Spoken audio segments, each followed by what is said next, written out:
ಮೂಡಾ ಹಗರಣ ರಾಜ್ಯ ರಾಜಕಾರಣದಲ್ಲಿ ಸಂಚಲನ ಮೂಡಿಸಿದಂತಹ ಹಗರಣ ಇದು. ಇದೇ ಹಗರಣದಲ್ಲಿ ಸಿಎಂ ಮತ್ತು ಸಿಎಂ ಕುಟುಂಬ ಸದಸ್ಯರಿಗೆ ಇವತ್ತು ಮತ್ತೊಮ್ಮೆ ಬಿಗ್ ಡೇ. ಹೌದು, ಸಿಎಂ ವಿರುದ್ಧದ ಮೂಡಾ ಹಗರಣದ ಪ್ರಕರಣಕ್ಕೆ ಸಂಬಂಧಪಟ್ಟಂತೆ ಇವತ್ತು ಸಿಎಂ ಸಿದ್ದರಾಮಯ್ಯನವರ ಪಾಲಿಗೆ ಮಹತ್ವದ ದಿನ. ಲೋಕಾಯುಕ್ತ ಕೊಟ್ಟಂತಹ ಕ್ಲೀನ್ ಚಿಟ್ಗೆ ಇವತ್ತು ಗ್ರೀನ್ ಸಿಗ್ನಲ್ ಸಿಗುತ್ತಾ ಅಂತ.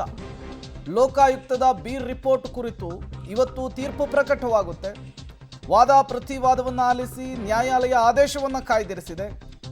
ಬಿ ರಿಪೋರ್ಟನ್ನು ಕೋರ್ಟ್ ಒಪ್ಪಿಕೊಂಡ್ರೆ ಸಿಎಂ ಸಿದ್ದರಾಮಯ್ಯನವರ ಕುಟುಂಬಕ್ಕೆ ಮತ್ತು ಅವರಿಗೆ ಬಿಗ್ ರಿಲೀಫ್. ಒಪ್ಪದೇ ಇದ್ದರೆ ಮತ್ತೊಮ್ಮೆ ಸಂಕಷ್ಟ ಎದುರಿಸಬೇಕು, ಕಾನೂನು ಸಂಕಷ್ಟವನ್ನು ಫೇಸ್ ಮಾಡಬೇಕಾಗುತ್ತೆ. ಹಾಗಾಗಿ ಇವತ್ತಿನ ತೀರ್ಪು ಏನಾಗಿರುತ್ತೆ ಅಂಥೇಳಿ ಈಗಾಗಲೇ ಮೈಸೂರು ಲೋಕಾಯುಕ್ತ ಪೊಲೀಸರು ತನಿಖೆಯನ್ನು ನಡೆಸಿ ಸಿಎಂ ಸಿದ್ದರಾಮಯ್ಯನವರಿಗೆ ಮತ್ತು ಅವರ ಕುಟುಂಬಕ್ಕೆ ಕ್ಲೀನ್ ಚಿಟ್ಟನ್ನು ಕೊಟ್ಟಿದ್ದಾರೆ. ಬಿ ರಿಪೋರ್ಟನ್ನು ಸಲ್ಲಿಕೆ ಮಾಡಿದ್ದಾರೆ. ಈ ಬಿ ರಿಪೋರ್ಟ್ ಪ್ರಶ್ನಿಸಿ ಈಗ ದೂರುದಾರ ಸ್ನೇಹಮಯಿ ಕೃಷ್ಣ ಅವರು ಕೋರ್ಟ್ನ ಮೊರೆ ಹೋಗಿದ್ರು. ಸುದೀರ್ಘವಾದಂತಹ ವಾದ ಪ್ರತಿವಾದವನ್ನು ಆಲಿಸಲಾಗಿತ್ತು. ಇವತ್ತು ಆದೇಶ ಪ್ರಕಟವಾಗುತ್ತೆ. ಡೀಟೇಲ್ಸ್ ಕೊಡೋದಕ್ಕೆ ಕ್ರೈಮ್ ಬ್ಯೂರೋ ಹೆಡ್ ಮುರಳಿ ದೂರವಾಣಿ ಸಂಪರ್ಕದಲ್ಲಿ ಜಾಯಿನ್ ಆಗಿದ್ದಾರೆ. ಮುರಳಿ, ಸಿಎಂ ಸಿದ್ದರಾಮಯ್ಯನವರ ಪಾಲಿಗೆ ಇದು ನಿಜಕ್ಕೂ ಬಿಗ್ ಡೇನೆ. ತೀರ್ಪು ಎಷ್ಟು ಗಂಟೆಗೆ ಪ್ರಕಟ ಆಗಬಹುದು ಅಂತ? ಪ್ರಮುಖವಾಗಿ ಈ ಪ್ರಕರಣಕ್ಕೆ ಸಂಬಂಧಪಟ್ಟಂತೆ ಈಗಾಗಲೇ ಲೋಕಾಯುಕ್ತ ಪೊಲೀಸರು ಬಿ ರಿಪೋರ್ಟ್ ಅನ್ನ ಸಲ್ಲಿಕೆಯನ್ನ ಮಾಡಿದ್ರು. ಬಿ ರಿಪೋರ್ಟ್ ಅನ್ನ ಸಲ್ಲಿಕೆ ಮಾಡುವಂತ ಸಂದರ್ಭದಲ್ಲಿ ಆಗಿದಂತ ಒಂದು ಎಡವಟ್ಟು ಏನಂದ್ರೆ, ಒಂದೇ ಎಫ್ಐಆರ್ ನಲ್ಲಿ 4 ಜನ ಆರೋಪಿಗಳ ವಿರುದ್ಧ ಬಿ ರಿಪೋರ್ಟ್ ಅನ್ನ ಸಲ್ಲಿಕೆ ಮಾಡ್ತಾರೆ. ಅದಾದ ನಂತರ 5ನೇ ಆರೋಪಿ 6ನೇ ಆರೋಪಿಗಳು ಯಾರ್ಯಾರು ಬರ್ತಾರೆ ಅವರ ವಿರುದ್ಧ ದೋಷಾರೋಪ ಪಟ್ಟಿಯನ್ನ ಸಲ್ಲಿಕೆಯನ್ನ ಮಾಡುವಂತದ್ದು.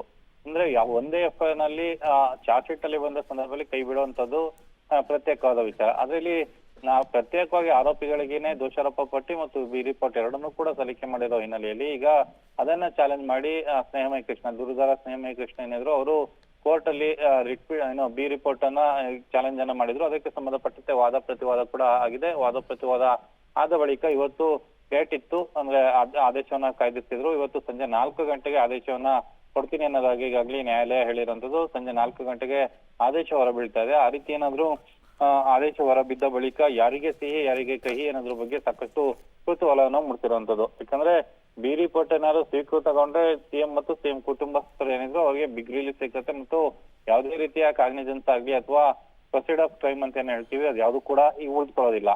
ಆದ್ರೆ ಬಿ ರಿಪೋರ್ಟ್ ಅನ್ನ ಒಪ್ಪದೆ ಹೋದ್ರೆ ಕೋರ್ಟ್ ಅಥವಾ ಸಮನ್ಸ್ ಅನ್ನ ಅಂದ್ರೆ ಕಾಗ್ನಿಜೆನ್ಸ್ ಅನ್ನ ತೆಗೆದುಕೊಂಡು ಸಮನ್ಸ್ ಅನ್ನ ಜಾರಿ ಮಾಡಿದ್ರೆ ಪ್ರೊಸೀಡ್ ಆಫ್ ಕ್ರೈಮ್ ಆಟೋಮೆಟಿಕ್ಲಿ ಇದಾಗುತ್ತೆ. ಆ ಸಂದರ್ಭದಲ್ಲಿ ಇಡಿ ಅಧಿಕಾರಿಗಳು ಕೂಡ ತತ್ಕ್ಷಣಕ್ಕೆ ತನಿಖೆಯನ್ನು ಪ್ರಾರಂಭ ಮಾಡ್ಲಿಕ್ಕೆ ಒಂದು ಅವಕಾಶಗಳು ಸಿಕ್ಕುವಂಥದ್ದು. ಆ ಹಿನ್ನೆಲೆಯಲ್ಲಿ ಇವತ್ತಿನ ಆದೇಶ ಬಹು ಕುತೂಹಲವನ್ನು ಮೂಡಿಸಿರುವಂಥದ್ದು ಮತ್ತು ಬಹು ನಿರೀಕ್ಷೆಯನ್ನ ಈಗ ಈ ಪ್ರಕರಣ ಮೂಡಿಸಿರುವಂಥದ್ದು. ಪ್ರೇಮ್, ಥ್ಯಾಂಕ್ ಯು ಮುರಳಿ ತಮ್ಮೆಲ್ಲ ಮಾಹಿತಿಗಾಗಿ.